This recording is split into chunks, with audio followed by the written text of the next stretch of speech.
नमस्कार. 9:30च्या बातमीपत्रात मी शैलेश पेठे आपलं स्वागत करतो. सुरुवातीला एक नजर ठळक बातम्यांवर. संतुलित विकास हे सर्व समस्यांवरचं उत्तर, पंतप्रधान नरेंद्र मोदी यांचं प्रतिपादन.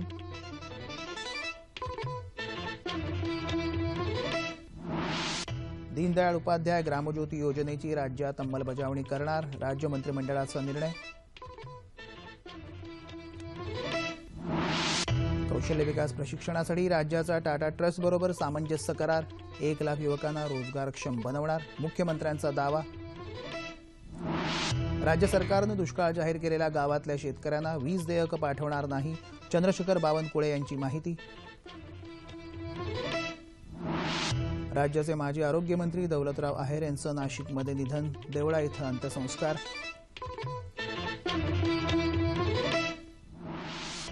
आणि ज्येष्ठ विचारवंत व्यासंगी पत्रकार अरुण टिकेकर यांचं निधन, मुंबईत अंत्यसंस्कार. पाहूया सविस्तर वृत्त.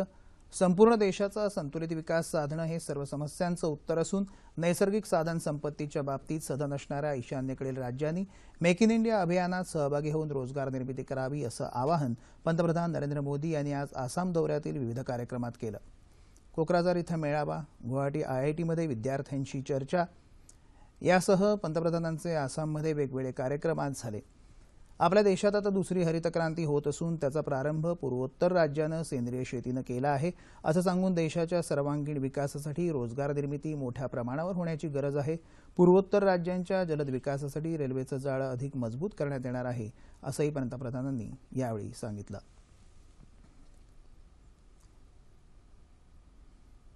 केंद्र शासनाच्या दीनदयाळ उपाध्याय ग्रामज्योती योजनेची राज्यात अंमलबजावणी करण्याला आज राज्य मंत्रिमंडळाच्या बैठकीत मान्यता देण्यात आली. या योजनेच्या अंमलबजावणीनंतर अद्याप वीज उपलब्ध नसलेल्या सुमारे 19 लाख घरांना 2019 पर्यंत नियमित वीज पुरवठा होणार आहे. या योजनेअंतर्गत उभारण्यात येणाऱ्या वीज उपकेंद्रासाठी आवश्यक असणाऱ्या शासकीय जमिनी महावितरण कंपनीला दीर्घ कालावधीसाठी नाममात्र भाडेपट्टीनं उपलब्ध करून देण्याचा निर्णयही आज झाला. शहरी भागातल्या वीज वितरण प्रणालीच्या विस्तारीकरण आणि बळकटीकरणासाठीच्या केंद्र सरकारच्या एकात्मिक ऊर्जा विकास योजनेची राज्यात अंमलबजावणी करण्याच्या निर्णयालाही आजच्या बैठकीत मंजुरी देण्यात आली. वन विभागाच्या वनरक्षक आणि वनपाल संवर्गातल्या कर्मचाऱ्यांना दरमहा 1,500 रुपये कायम प्रवास भत्ता मंजूर करण्यावरही मंत्रिमंडळानं मोहर उमटवली. राज्य शासनाच्या डॉल्फिन या जुन्या हेलिकॉप्टरची दुरुस्ती करून त्याचा पुनर्वापर करण्याच्या प्रस्तावालाही मंत्रिमंडळानं मान्यता दिली. त्यासाठी 24 कोटी रुपयांचा खर्च प्रस्तावित आहे. या निर्णयामुळे नवीन हेलिकॉप्टर खरेदीसाठीचे संभाव्य 100 कोटी रुपये आता वाचणार आहेत.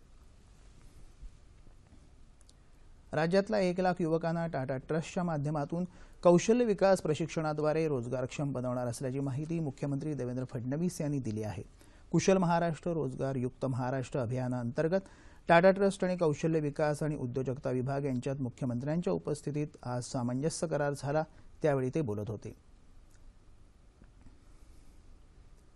स्थानिक, राष्ट्रीय तसंच जागतिक पातळीवर विविध क्षेत्रात मोठ्या प्रमाणात रोजगाराच्या संधी निर्माण होत आहेत. या संधीचा लाभ आपल्या अर्थव्यवस्थेच्या शाश्वत विकासासाठी करून घेण्यासाठी प्रशिक्षित आणि कुशल मनुष्यबळ आवश्यक आहे.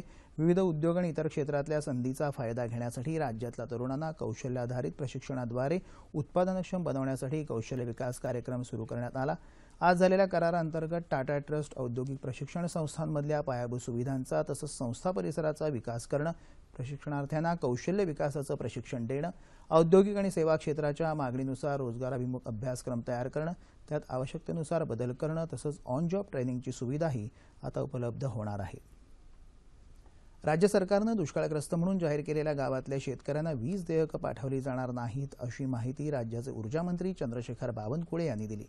ते आज मंत्रालयात पत्रकार परिषदेत बोलत होते. मेळघाट, नंदुरबार आणि गडचिरोली या अतिदुर्गम भागातल्या आदिवासींसाठी सौर वीज उपलब्ध करून देणार तसंच मुंबईजवळच्या एलिफंटा बेटावरही वीज उपलब्ध करून देणार असल्याचं बावनकुळे म्हणाले. मुंबईत टाटा, रिलायन्स आणि बेस्टने समान दरानं वीज आकारणी करावी या संदर्भात लवकरच एक बैठक आयोजित करण्यात येईल. वीजेचे दर ठरवण्याचा अधिकार महाराष्ट्र वीज नियामक मंडळाकडे असल्याचंही त्यांनी स्पष्ट केलं.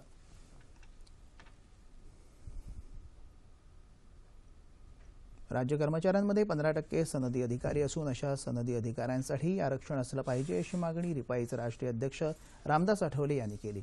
रिपब्लिकन एम्प्लॉईज फेडरेशनचे मुंबईतल्या यशवंतराव चव्हाण प्रतिष्ठान इथं आयोजित राज्यव्यापी अधिवेशनात ते बोलत होते. 1996 साली स्थापन झालेली रिपब्लिकन पार्टी ऑफ इंडिया ही सर्व जाती धर्माच्या कामगारांना न्याय देण्यासाठी स्थापन झालेली संघटना आहे. न्याय मिळवण्यासाठी सर्व कामगारांनी संघटित राहायला हवं असं आवाहन आठवले यांनी यावेळी केलं. यावेळी माजी सनदी अधिकारी उत्तम खोब्रागडे, कर्मचारी संघटनेचे आत्माराम पाखरे, युवराज सावंत, सिद्धार्थ रणपिसे आदी मान्यवर उपस्थित होते.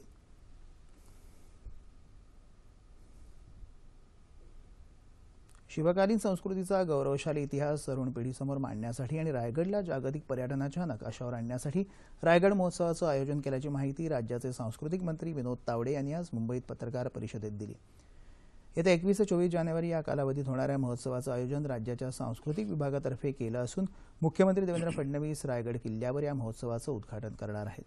रायगडच्या पायथ्याशी असलेल्या पाचाड गावात राजमाता जिजाऊ वाड्यालगत मायरानावर महोत्सवासाठी शिवसृष्टीची निर्मिती करण्यात आली आहे. या शिवसृष्टीचं उद्घाटन केंद्रीय मंत्री अनंत गीते यांच्या हस्ते करण्यात येणार आहे.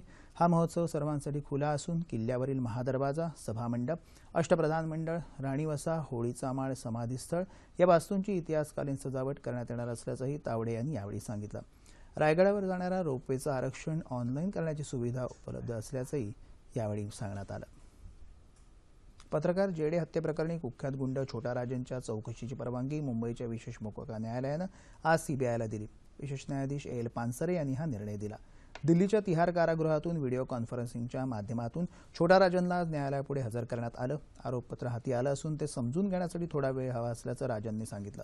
राज्यात छोटा राजनवर 70 खटले असून त्यात जेडे हत्याकांडाचा समावेश आहे. राज्य सरकारने त्याच्यावरचे सगळे खटले सीबीआयकडे वळवले आहेत. येत्या 27 जानेवारीपर्यंत पुढील 10 दिवस छोटा राजनची सीबीआय चौकशी होणार आहे. दुष्काळी स्थिती असताना जायकवाडी धरणातील पाणी परभणी जिल्ह्यासाठी आरक्षित न ठेवता औरंगाबाद औद्योगिक वसाहतीला पुरवलं जात आहे. याच्या निषेधार्थ मार्क्सवादी कम्युनिस्ट पक्षाच्या वतीनं परभणी जिल्ह्यात 4 ठिकाणी रास्ता रोको आंदोलन झालं. परभणी, सेलू, मानवत आणि पाथरी या तालुक्यात माकपनं बैलगाड्या घेऊन रस्ता रोखून धरला.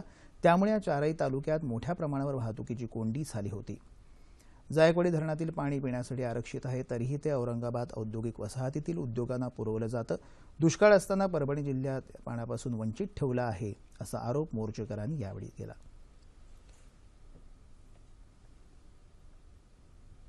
सोलापूर इथं आज मार्क्सवादी कम्युनिस्ट पक्षाच्या किसान सभेनं रास्ता रोको आंदोलन केलं. वाढती महागाई आणि शेतकऱ्यांच्या विविध प्रश्नांकडे केंद्र आणि राज्य सरकारचं लक्ष वेधण्यासाठी हे आंदोलन करण्यात आलं.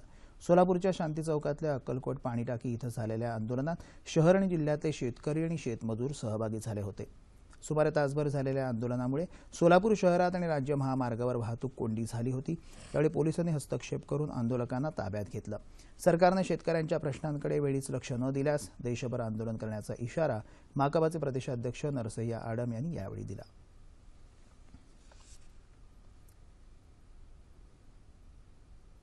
समुद्रातलं प्रदूषण आणि मच्छीमार व्यवसायातील प्रचंड स्पर्धा यातून एक चांगला मार्ग रायगडमधल्या मच्छीमारांनी शोधला आहे.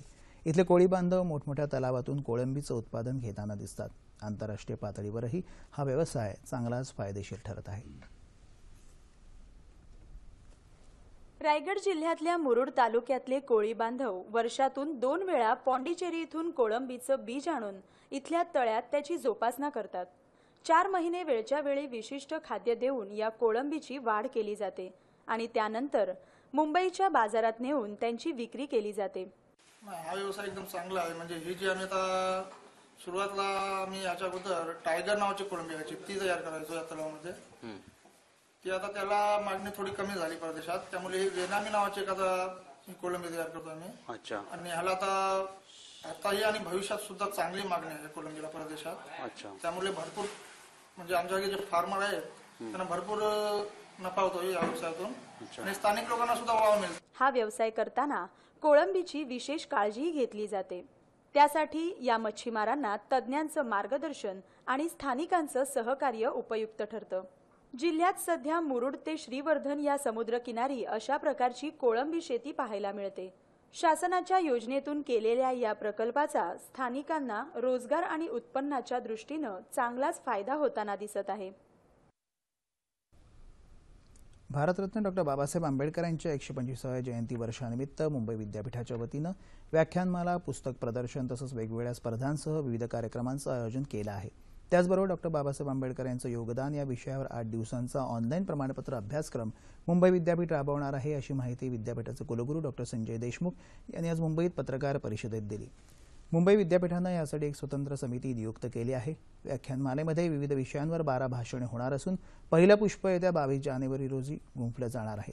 डॉक्टर आंबेडकर यांच्या जीवनावर आधारित चित्रपट महोत्सव, विविध स्पर्धा होणार असून डॉक्टर आंबेडकर यांची ग्रंथसंपदा तसंच त्यांच्या जीवनाविषयी आणि कार्याविषयी इतरांनी लिहिलेली पुस्तकं याचं प्रदर्शनही भरवण्यात येणार आहे. याचबरोबर डॉक्टर आंबेडकर यांची छायाचित्र, महत्त्वाचे दस्तऐवज आणि ग्रंथांचं जतन करून मुंबई विद्यापीठाच्या फोर्ट इथल्या ग्रंथालयात ठेवण्यात येणार आहे.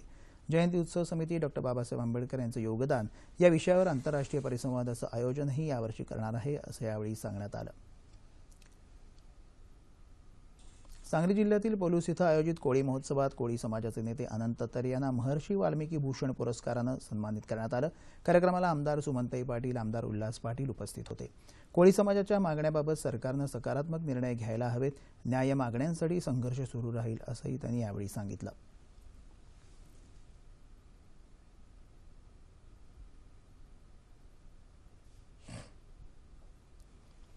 मुंबईत गिरगाव चौपाटी इथल्या लोकमान्य टिळक यांच्या समाधीस्थळाला शासकीय सन्मान मिळावा, अशी मागणी स्वराज्यभूमी स्मारक समितीनं केली आहे.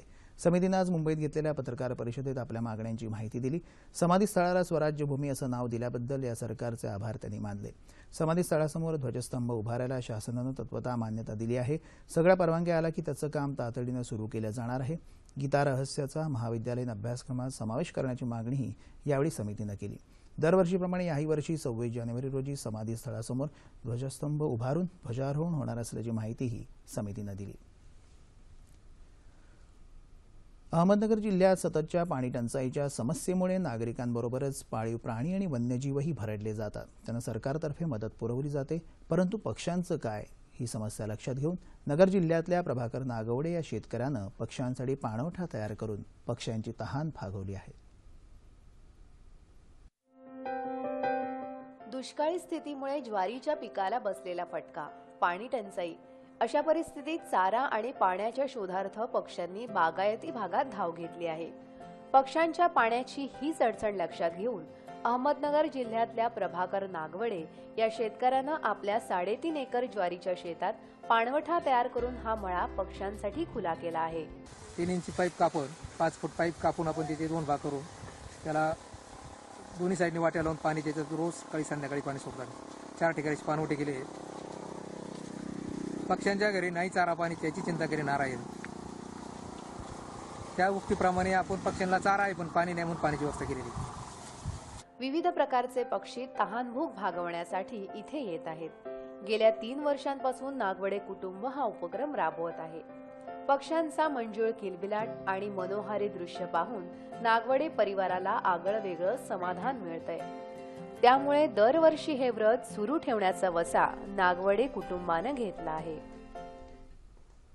संसदेच्या लोकलेखा समितीच्या शिष्टमंडळानं नुकतीच मुंबईत राज्य लोकलेखा समितीच्या सदस्यांसोबत बैठक घेऊन चर्चा केली. संसदेच्या लोकलेखा समितीनं एखाद्या राज्याच्या लोकलेखा समितीबरोबर घेतलेली देशातली ही पहिलीच बैठक ठरली आहे. लोकशाहीमध्ये सरकार आणि प्रशासनाच्या खर्चावर अंकुश ठेवण्यासाठी ही समिती महत्त्वाची असते. मार्च 1969 पासून लोकसभेत लोकलेखा समिती प्रमुख म्हणून विरोधी पक्षाच्या सदस्याची नियुक्ती करण्यास सुरुवात झाली. त्याच धर्तीवर महाराष्ट्र राज्यातही समितीच्या अध्यक्षाची नियुक्ती करण्यात आली. विधानसभेतले 20 आणि विधान परिषदेतले 5 अशा 25 सदस्यांचा समावेश असलेल्या या लोकलेखा समितीमुळे लोकशाही सुदृढ आणि अधिक बळकट बनवण्यास मदत झाली आहे. अशा लोकलेखा समितीचं स्वरूप, व्याप्ती, कामकाज आणि वैशिष्ट्य याविषयी अधिक चर्चा करण्यासाठी राज्य लोकलेखा समितीचे अध्यक्ष आमदार गोपालदास अग्रवाल आज आपल्या स्टुडिओत आले आहेत. अग्रवाल साहेब, 9:30च्या बातमीपत्रात आपलं मनपूर्वक स्वागत. मुळातच सरकारला मिळणारा महसूल मग तो कराद्वारे असतो, प्रत्यक्ष अप्रत्यक्ष कराद्वारे, आणि त्याचा जनतेसाठी केलेला उपयोग जो होता, जनतेच्या हितासाठी केलेला, त्याच्यावर अंकुश ठेवणारी ही यंत्रणा, एवढीच सर्वसामान्य जनतेला याच्याविषयी माहिती आहे. मुळात लोकलेखा समितीचं जी स्थापना झाली ती कुठल्या अंतर्गत झाली, त्याचे काय वैशिष्ट्य होते? लोकलेखा समितीची स्थापना 1921 साली गव्हर्नमेंट ऑफ इंडिया ॲक्ट 1919 अंतर्गत झालेली आहे. आणि आपल्या महाराष्ट्रामध्ये या समितीच्या पूर्वी जे अध्यक्ष होते ते वित्तमंत्री होत असतं आणि त्यानंतर 1960 पासून या समितीवर अध्यक्ष म्हणून अशासकीय सदस्यला आता नियुक्ती करण्याची सुरुवात झालेली आहे आणि त्यानंतर जसं आपण सांगितलं की 1969 नंतर विरोधी पक्षाच्या सूचनेनुसार एका सदस्याला, ज्येष्ठ सदस्याला या समितीच्या समिती प्रमुख म्हणून नेमणूक करण्याची पद्धत आपल्या राज्यामध्ये पण आणि देशाच्या संसदीय लोकलेखा समिती पण झालेली आहे आणि या समितीच्या माध्यमातून विधिमंडळाच्या मान्यतेने प्राप्त अर्थसंकल्पाला जे काही निधी मिळतात त्या निधीच्या काटेकोरपणे अंमलबजावणी झाली पाहिजे, त्याच्या पैसा न पैसा उपयोग सर्वसामान्यपर्यंत पोहोचला पाहिजे आणि त्याचा फायदा सर्वसामान्याला झाला पाहिजे, या सर्व बाबींची चौकशी करण्याचं काम लोकलेखा समितीच्या माध्यमातून काही प्रमाणात होत असतं आणि त्याचबरोबर राज्याच्या जे काही वित्तीय अनुशासन असतो तो वित्तीय अनुशासन बघण्याचं काम नियंत्रक आणि महालेखाकार हे सर्व खर्चाची जाचणी करत असतात आणि त्यांचा जे काही ऑब्झर्वेशन असतात, त्यांचे काही निरीक्षण असतात त्याचे ते आपल्या विधानसभेच्या विधानमंडळाच्या सभागृहामध्ये माननीय राज्यपालांची आणि मंत्रिमंडळाची मान्यतेनंतर पटलावर ठेवण्यात येते आणि त्याची तपासणी करण्याचं काम लोकलेखा समितीच्या माध्यमातून एका प्रभावीपणे आपल्या राज्याच्या वित्तीय अनुशासनावर अंकुश ठेवण्याचं काम त्याचबरोबर जे काही कार्यकारी लोक आहे, अधिकारी आहेत, त्यांच्या सुद्धा कामकाजावर एक चांगली वचक बसवण्याचं काम या लोकलेखा समितीच्या माध्यमातून करण्याचा प्रयत्न आहे. पक्षविरहित पद्धतीने हे नाही, हे पूर्ण लोकलेखा समितीचं काम पक्षविरहित भावनेतूनच करण्यात येते. एका कोण सदस्य कोणत्या पक्षाचा हा विसरून सर्व लोक या समितीबरोबर आपली जबाबदारी काय, आपली जबाबदारी सर्वसामान्य माणसाला सुद्धा त्यांच्या आकांक्षेला पूर्तता करण्याच्या दृष्टीने अत्यंत गंभीर आहे, या दृष्टीने कामकाज करत असते. बरं, आता नुकतंच आता संसदेची लोकलेखा समिती आणि राज्याची जी राज्य लोकलेखा समिती आहे त्याची संयुक्त बैठक झाली, ती ऐतिहासिक ठरली बैठक. स्वतः थॉमस जी यांनी सुद्धा सांगितलं की अशा प्रकारे ऐतिहासिक बैठक झालेली आहे. मुळात ही संयुक्त बैठक घेण्याचं उद्दिष्ट काय होतं, साध्य आपण काय? असं आहे की संसदीय लोकलेखा समितीच्या माध्यमातून मागच्या सप्टेंबर 2015 मध्ये नवी दिल्ली येथे देशातल्या सर्व 31 राज्य आणि केंद्रशासित प्रदेशांची एक कॉन्फरन्स झालेली होती आणि त्यामध्ये एक असा ठसा उमटला की संसदीय लोकलेखा समितीची सुद्धा म्हणजे देवाणघेवाण प्रत्येक राज्याच्या लोकलेखा समितीच्या सदस्यांबरोबर झाली पाहिजे.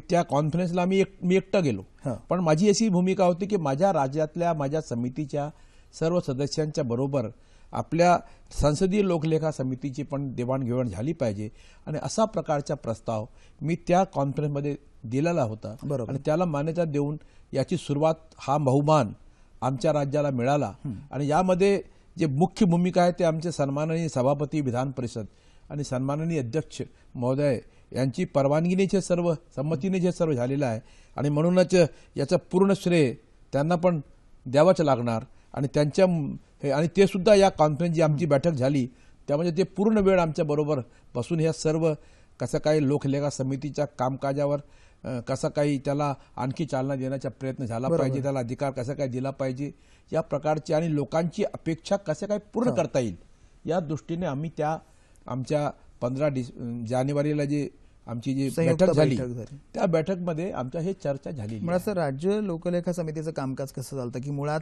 प्रशासनावर पण अवलंबून असं, प्रशासनाने जर योग्य वेळे माहिती जर दिली नाही प्रशासनानं तर कार्यवाही व्हायला कदाचित उशीर होत असेल आणि मग ते कामकाजात दिरंगाई होते. काय व्याप्ती आपल्या याची आणि अधिक पारदर्शक आणि प्रभावीपणे काम वस्तुस्थिती आहे काय आपल्याला उपाय? ही वस्तुस्थिती आहे की लोकलेखा समितीच्या पूर्वी जे काही महालेखाकार आणि नियंत्रक आणि महालेखाकारचे जे परीक्षेत ते बघतात आणि ते जे परीक्षेत सादर करतात ते त्या विभागातल्या लोकांची सर्व माहिती गोळा करण्याचा प्रयत्न करत असतात आणि त्यांनी जे काही परीक्षेत सादर केले त्याला सुद्धा अहवाल म्हणजे त्याच्या सुद्धा ज्ञापन सादर करण्याचं काम त्या विभागाचा असतो, पण त्यामध्ये कुठेतरी दिरंगाई होत असते. मोठ्या प्रमाणात 30-40% परिषदांचे ज्ञापनच शासनाला मिळत नाही, कमिटीला मिळत नाही. तरी पण आमच्या लोकलेखा समितीच्या माध्यमातून आम्ही ते जे काही सिलेक्टेड परिषद असतात त्यांची सुद्धा तपासणी करण्याचं काम, त्यांचे पूर्ण मूल्यमापन करण्याचं काम हे करत असतो.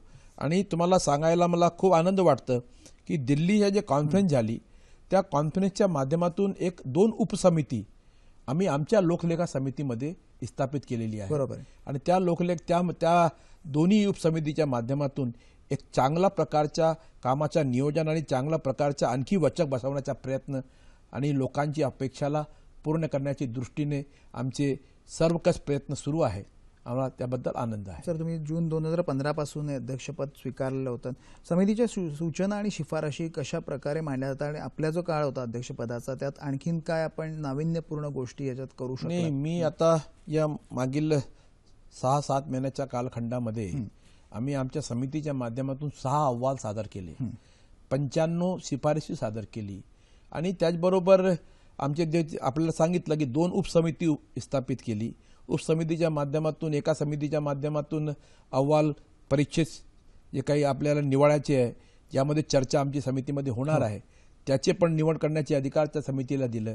जे काही आम्ही साक्षी घेतो, जे काही आम्ही चौकशी करतो त्याचा अहवाल आपण जेव्हा अहवाल तयार करतो तर तो अहवालामध्ये सर्व आला पाहिजे याची पण सखोल चौकशी आमच्या त्या समितीच्या माध्यमातून होत असते. बरोबर. दुसरी कमिटीच्या माध्यमातून आमच्या जो काम आहे त्या समितीचं काम असं आहे की जे काही परिच्छेद जे काही अहवाल त्यांनी सादर केला महालेखाकारांनी त्या अहवालाच्या पूर्ण ज्ञापन शासनाकडे आले पाहिजे त्याचा सुद्धा पाठपुरावा, त्याचबरोबर जे काही अहवालावर आम्ही शिफारिश करतो त्याचा पण ॲक्शन टेकन रिपोर्ट आमच्याकडे आला पाहिजे. असा प्रकारचा या कमिटीचा ठसा उमटण्याचा प्रयत्न आमच्या माध्यमातून होत आहे. आणि त्याचबरोबर 50 बैठका आम्ही ह्या 7 महिन्याच्या कालखंडामध्ये घेतली. मोठ्या प्रमाणात आमची उपस्थिती पण खूपच चांगली आहे, सदस्यांचं सहकार्य खूप चांगलं आहे आणि सदस्यामध्ये खूप उत्साहाचं वातावरण आहे. आणि मला असं वाटतं की आमच्या जे 2 वर्षाचा जो कार्यकाळ आहे यामध्ये आम्ही खूप काही काम करू शकू. आणि मुळातच सर महत्त्वाचं असं केंद्र आणि राज्य लोकलेखा समितीत सुसूत्रीकरण होणं आवश्यक आहे आणि जनतेच्या हितासाठी समिती मजबूत होणं आवश्यक आहे. आज आपण या 9:30च्या बातमीपत्रात सहभागी झाल्याबद्दल मनपूर्वक धन्यवाद आणि आपल्या कार्यासाठी आमच्या सदिच्छा. धन्यवाद. मतदान व्यवस्थापनाअंतर्गत राबवण्यात आलेल्या स्वीप कार्यक्रमासाठी केंद्रीय निवडणूक आयोगाचा विशेष प्रावीण्य पुरस्कार महाराष्ट्राला जाहीर झाला आहे. या पुरस्काराचं वितरण येत्या 25 जानेवारीला राष्ट्रपती प्रणव मुखर्जी यांच्या हस्ते नवी दिल्ली इथं होणार आहे. स्वीप कार्यक्रमामध्ये राज्यात तृतीयपंथी आणि देहविक्रय व्यवसायातील व्यक्तींचा मतदान प्रक्रियेत सहभाग वाढवण्यासाठी राज्याचे समन्वयक शिरीष मोहड यांनी उत्तम कामगिरी केल्याबद्दल त्यांनाही विशेष प्रावीण्य पुरस्कार देण्यात येणार आहे. राज्याचे माजी आरोग्यमंत्री आणि ज्येष्ठ भाजपा नेते डॉक्टर दौलतराव आहेर यांचं आज नाशिक इथं पहाटे अल्पशा आजारानं निधन झालं. ते 73 वर्षांचे होते. डॉक्टर आहेर यांच्यावर देवळा या त्यांच्या गावी आज सायंकाळी अंत्यसंस्कार करण्यात आले. शिवसेना भाजप युती सरकारच्या काळात त्यांनी राज्याचे आरोग्यमंत्री म्हणून काम केलं होतं. 1989च्या लोकसभा निवडणुकीत ते नाशिक लोकसभा मतदारसंघातून लोकसभेवर निवडून गेले होते. राज्यातल्या जनतेसाठी राजीव गांधी आरोग्य योजना राबवण्यासाठी त्यांनी पुढाकार घेतला. देवळा तालुक्याची तसंच आरोग्य विज्ञान विद्यापीठाची निर्मिती, नाशिक इथं अत्याधुनिक सुविधा असलेल्या संदर्भ सेवा रुग्णालयाची उभारणी यात त्यांचं मोठं योगदान होतं. तसंच वसंतदादा सहकारी साखर कारखान्याची धुरा त्यांनी अनेक वर्ष यशस्वीपणे सांभाळली. ज्येष्ठ विचारवंत साहित्यिक पत्रकार डॉक्टर अरुण टिकेकर यांचं श्वसन विकारामुळे मुंबईत निधन झालं. ते 71 वर्षांचे होते. दादर इथल्या शिवाजी पार्क स्मशानभूमीमध्ये आज दुपारी टिकेकर यांच्यावर अंत्यसंस्कार करण्यात आले. साहित्य आणि पत्रकारितेचा वारसा त्यांना घरातूनच मिळाला होता. भाषा आणि साहित्याच्या अभ्यासावर त्यांचं प्रभुत्व होतं. टाइम्स ऑफ इंडियासारख्या मोठ्या वृत्तपत्र समूहातून त्यांच्या पत्रकारितेची कारकीर्द सुरू झाली. महाराष्ट्र टाइम्समध्ये वरिष्ठ सहाय्यक संपादक पदावर त्यांनी काम केलं. टाइम्स ऑफ इंडियाच्या आर्कायव्हल रिसर्च विभागाचे प्रमुख म्हणून काम करताना या वर्तमानपत्राच्या इतिहास लेखनाची जबाबदारी त्यांच्यावर सोपवण्यात आली. लोकसत्ता या दैनिकाचं त्यांनी 11 वर्ष संपादक म्हणून काम पाहिलं. त्यांना साहित्य आणि पत्रकारिता क्षेत्रातल्या अनेक पुरस्कारांनी गौरवण्यात आलं. मुंबईतल्या एशियाटिक सोसायटीचे अध्यक्ष म्हणून काम करताना त्यांनी अतिशय दुर्मिळ असलेल्या पुस्तकांसह 2 लाखांहून अधिक पुस्तकांच्या जतनासाठी पुढाकार घेतला. त्यांनी 20हून अधिक पुस्तकांचं लिखाण केलं. राज्यपाल विद्यासागर राव, मुख्यमंत्री देवेंद्र फडणवीस, कृषीमंत्री एकनाथ खडसे तसंच शिक्षण मंत्री विनोद तावडे यांनी टिकेकर यांच्या निधनाबद्दल दुःख व्यक्त केलं. हवामान. येत्या 36 तासात विदर्भात तुरळक ठिकाणी पाऊस पडेल असा अंदाज पुणे वेधशाळेनं वर्तवला आहे. कोकण, गोवा, मध्य महाराष्ट्र आणि मराठवाड्यात हवामान प्रामुख्यानं कोरडं राहील असंही वेधशाळेनं म्हटलं आहे. तापमान अंश सेल्सिअसमध्ये मुंबई कमाल 28, किमान 15. नागपूर 30-17, पुणे 28-9, औरंगाबाद 27-15, नाशिक 26-9, कोल्हापूर 28, रत्नागिरी 31-17, सोलापूर 30-19 आणि अमरावती कमाल 27 तर किमान 15. ठळक बातम्या पुन्हा एकदा. संतुलित विकास हे सर्व समस्यांवरचं उत्तर, पंतप्रधान नरेंद्र मोदी यांचं प्रतिपादन.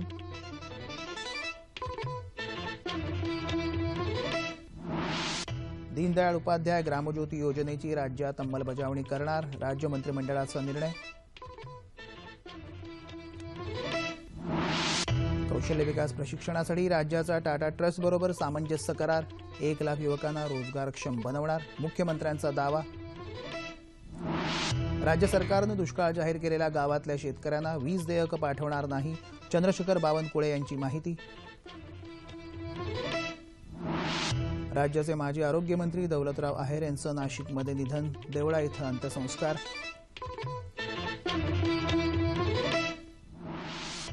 आणि ज्येष्ठ विचारवंत व्यासंगी पत्रकार अरुण टिकेकर यांचं निधन, मुंबईत अंत्यसंस्कार. याबरोबरच हे बातमीपत्र संपलं. पुन्हा भेटूया उद्या सकाळी 8:30 वाजता आपल्या सह्याद्री वाहिनीवर. नमस्कार.